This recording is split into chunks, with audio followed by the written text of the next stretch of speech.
Gene editing, a revolutionary method where we don't just decode life's blueprint, but modify it.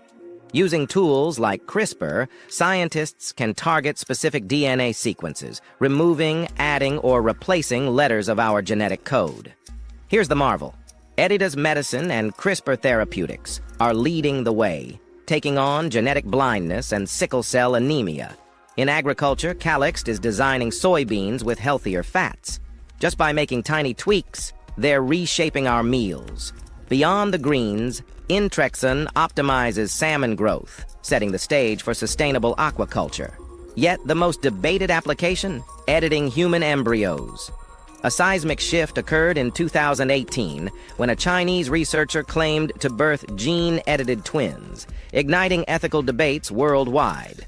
With innovation, giants like Sangamo Therapeutics pushing boundaries, gene editing's horizon is expanding. But as we unlock this genetic prowess, one question lingers. How do we ensure it's wielded for the greater good?